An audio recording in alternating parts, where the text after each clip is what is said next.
नमस्कारम. माझं नाव सिद्धांत.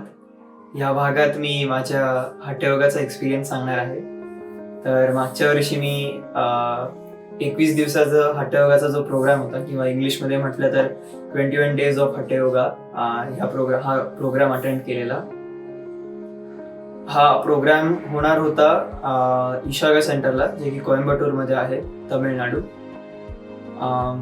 माझा हा प्रोग्राम मध्ये होणार होता, जे की म्हणजे पहिल्या आठवड्यात माझं इनर इंजिनिअरिंग झालं मेच्या. त्यानंतर 2 आठवड्यांनंतर लगेच हा प्रोग्राम होता.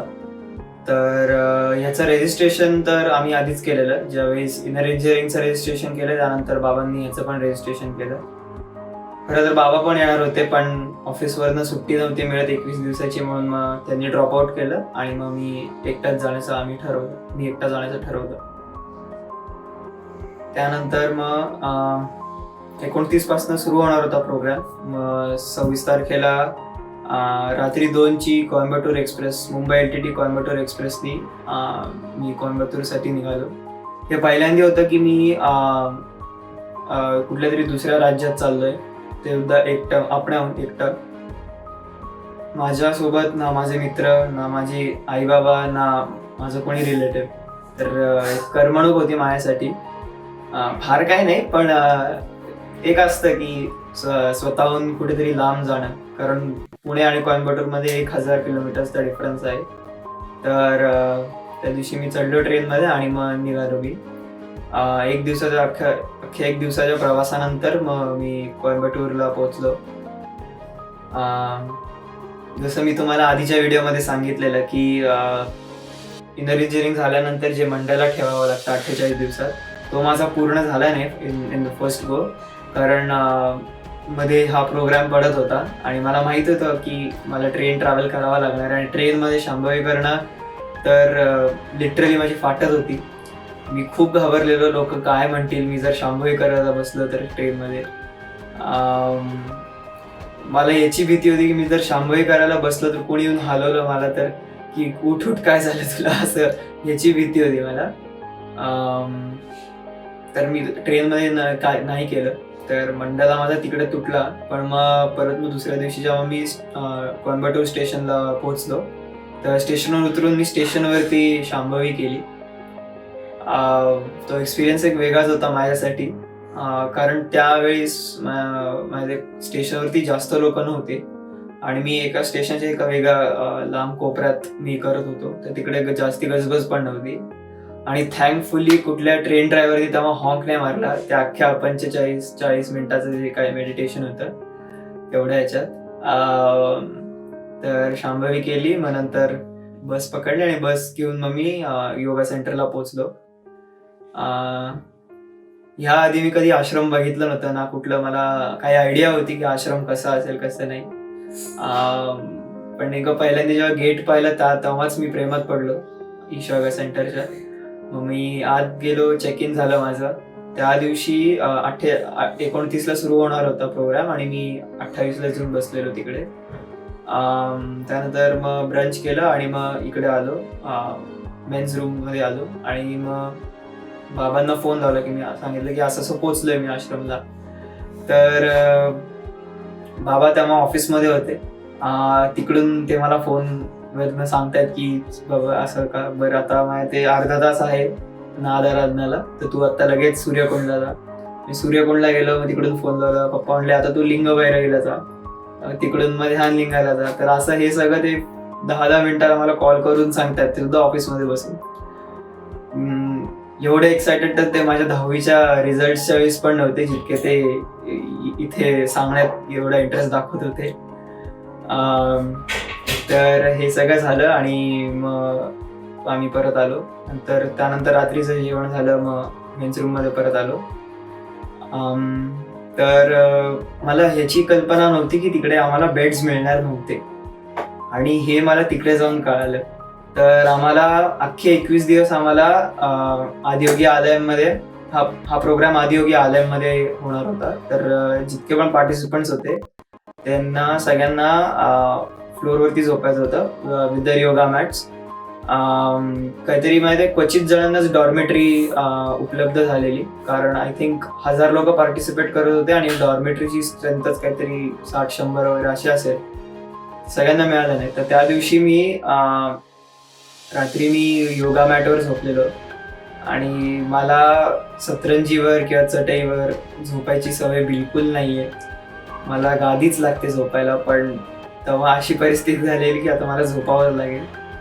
आणि त्या रात्री थंडी पण वाजली, मच्छर पण चावले, म्हणजे जे काय वाईट घडायचं होतं ते सगळं सुरू झालेलं त्या रात्री. त्यानंतर मग सकाळी उठलो.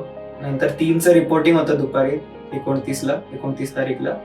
मग आदियोगी आलममध्ये आम्ही आलो आणि मग असा आमचा पहिला दिवस सुरू झाला. पहिल्या दिवशी मग आम्हाला त्यांनी उपयोगा शिकवलं. उपयोगा. त्यानंतर हळूहळू मग त्यांनी over the days they taught us सूर्यक्रिया, सूर्यशक्ती, भूतशुद्धी, अंगमर्दना, yogasanas आणि काही स्टँड अलोन प्रॅक्टिसेस लाईक योग नमस्कार, भक्ती साधना आणि बरेच काही. तर पहिले सांगायचं झालं तर आपण प्रॅक्टिसेस घेऊयात. उपयोगा सांगायचं झालं तर उपयोगा हे इनर इंजिनिअरिंगच्या 7 डे फॉर्मॅट जे इनर इंजिनिअरिंगचं आहे त्यात आधीच शिकलेलो मी. आणि हे माहिती युट्यूबवरती फ्री अवेलेबल आहे, फॉर फ्री. उपयोगा एक it is like a coordinated movement of your body parts and your breath. तर and it works wonderful, it works magical. तर कधी पण मी जेव्हा झोपेतून उठतो आणि जर सपोज माझी मान आखडली असेल किंवा पाठ दुखत असेल तर फक्त उपयोगामधले डायरेक्शनल मुवमेंट्स वगैरे करून ते सगळं 15-20 मिनिटातच तो पेन गायब होऊन जातो. तर हे मॅजिकल होतं आणि this is something magical you can say, because याच्या आधी फक्त आयोडेक्स चोळून सुद्धा काही झालं नव्हतं, काही व्हायचंच नाही. तर हे डायरेक्शनल मुवमेंट्स, पेन पण रिलीव्ह होतं, हे एक वेगळीच डिस्कव्हरी टाईप होतं माझ्यासाठी. सो उपयोगानंतर जी शिकवली आम्हाला प्रॅक्टिस ती होती सूर्यक्रिया आणि Surya Shakti. So let's take Surya Kriya first. Surya Kriya ह्याचा इफेक्ट मला इमिजिएटली नाही समजला, ते नंतर एकदम लास्ट पार्टचं जे प्रोग्रामच्या लास्ट पार्टमध्ये मला समजायला लागलं. सूर्यक्रिया केल्यानंतर जे रिलॅक्सेशन मिळतं ते शांभवी केल्यानंतर जे रिलॅक्सेशन मिळतं त्याच्यासारखंच आहे. त्याचं वैशिष्ट्य असं आहे की सूर्यक्रिया इज लाईक सूर्य नमस्कार, पण नमस्कार नसून सूर्यक्रियाला खूप टाइम लागतो करायला. माझी एक सूर्यक्रिया आधी 10 मिनिटं होती, आता 15 मिनिटात करतो मी एक सूर्यक्रियाची सायकल. तर त्यानंतर घेऊयात आपण सूर्यशक्ती. सूर्यशक्ती म्हणायचं झालं तर सूर्यशक्ती इज लाईक द सूर्यक्रियाचा छोटा भाऊ म्हणू शकता तुम्ही. ही प्रॅक्टिस फास्ट पेस्ड आहे. त्याचे movements they are similar to Surya Kriya but fast paced.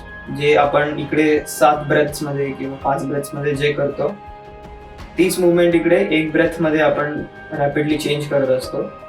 So very intense, rapid paced. So I like it. मला खूप आवडते ही करायला. ह्याच्याने तर म्हणजे फुल बॉडी वर्कआउट झाल्यासारखंच आहे एक प्रकारे. कारण यू कॅन तुम्ही स्वतः एक्सपिरियन्स करू शकता की जर तुम्ही सूर्यशक्ती करायला लागला तर कुठे कुठे तुम्हाला त्याचा इम्पॅक्ट जाणवतो हे तुम्हाला ते केल्यानंतर जाणवेल. तिसरी प्रॅक्टिस घेणं झालं म्हणजे तर भूतशुद्धी. भूतशुद्धी त्यांनी जेव्हा आम्हाला फर्स्ट टाइम शिकवायला घेतलं, मला पहिल्यांदा वाटलं की हे काय जादूटोणा शिकवतायत का आपल्याला, काळा जादू टाईप असं काही. कारण कुणी जर बघितलं ते तर त्यांना तसंच वाटेल, पण तसं नसून it is like cleansing of the 5 elements of your body. त्याचा इफेक्ट काय आहे मला अजूनपर्यंत जाणवला नाहीये, पण सिन्स इट्स मॅन्डेटरी, आय दररोज कुठली साधना सुरू करण्याच्या आधी ते करतो दररोज सकाळी. त्यानंतर आम्हाला शिकवलं गेलं ते म्हणजे योगासनास. योगासनास म्हणजे तुम्ही मेन स्ट्रीम योगा तुम्हाला जे माहिती आहे that is yogasanas that you see. जे सोशल मीडियावर किंवा कुठेही जसं ते पोर्ट्रे केलं जातं योगा, हे जे मी शिकलो योगासनास हे तसं नव्हतं. This was something very different and very intense. त्यानंतर yogasanas is like something different. It is like the coordinated movement of your breath and the moving of your body parts. Same, the relaxation that you get after doing yogasanas is of a different level.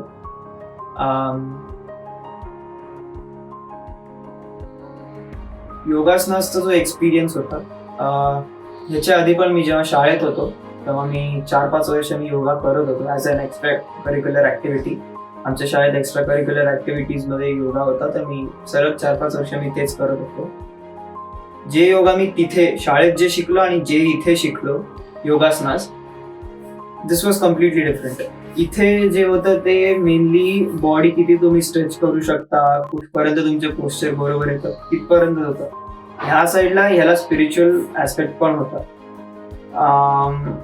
कारण हे केल्यानंतर relaxation नाही, but I used to feel tired. But Isha हठयोगाचे जे योगासनास आहेत ते केल्यानंतर there is a deep sense of relaxation in you and while doing it is so interesting. कारण त्यात एक सटल बॉडी ॲस्पेक्ट यूज करून ते केलं जातं. ते तुम्ही जेव्हा योगासनास कराल तेव्हा तुम्हाला तेव्हा कळेल ते नक्की काय. Fifth thing that was taught to us was Angamardana. Again super intense. आलयमध्ये आम्ही टोटल 1000 पार्टिसिपंट्स होतो. तर त्यातले 500 लोक हे 8 डे प्रोग्रामसाठी आलेले आणि बाकीचे उरलेले 500 हे 21 डेजसाठी होते. इट्स अ रफ फिगर, असं वरती खाली होऊ शकतं, +10 -10. सो असं होतं. सो 8 डेजवाल्यांना अंगमर्दना सोडून आणि काही स्टँड अलोन प्रॅक्टिसेस सोडून बाकी सगळे जे मी आता तुम्हाला सांगितलं ते सगळे कव्हर होतात त्या 8 डेजमध्ये.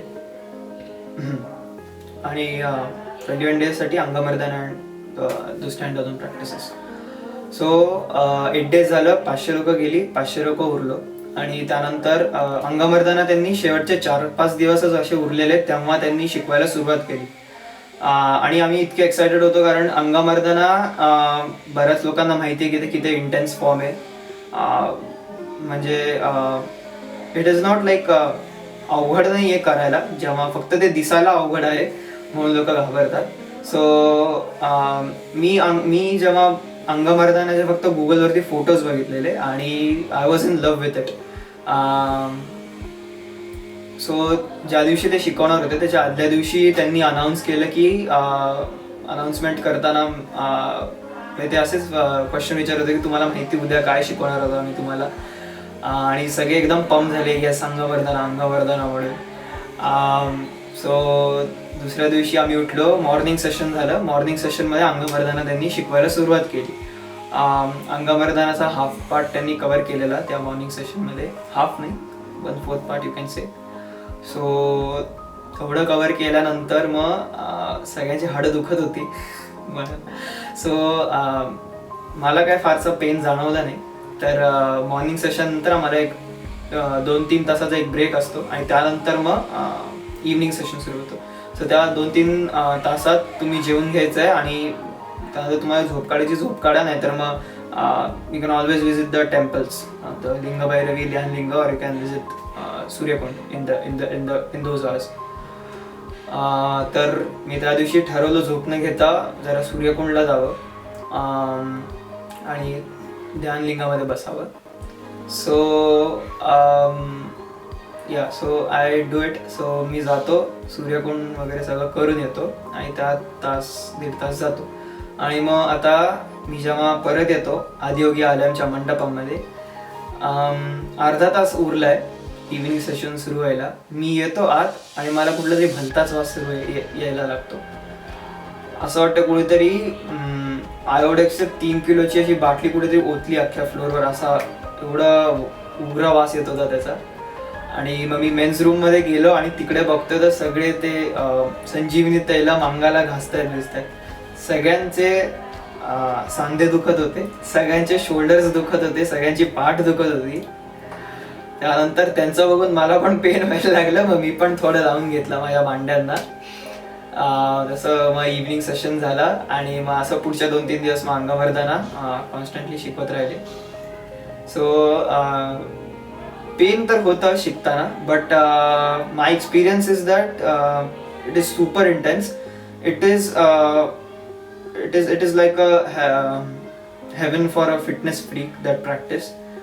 मी बऱ्याच जणांना पाहिलंय माझ्यासोबत जे जिम करायचे ते होते body builders, athletes, high intensity workouts करणारे जी लोक आहेत ते पण होती. दे ऑल्सो सेड की आत्तापर्यंत आम्ही अंगवर्धना इतका इंटेन्स फॉर्म आम्ही आत्तापर्यंत पाहिला नाहीये. So Angamardana has given me balance of body. Posture is त्याच्याने पोस्चर पण बरोबर होते बॉडीची. And it's fast pace, so it's addictive. माझी फेवरेट योगिक प्रॅक्टिस म्हटलं तर अंगवर्धनाच आहे, कारण ते करायला माझ्या ते अर्धा तास किंवा 40 मिनटं 45 मिनटं असे लागतात करायला. So I think practice part is over.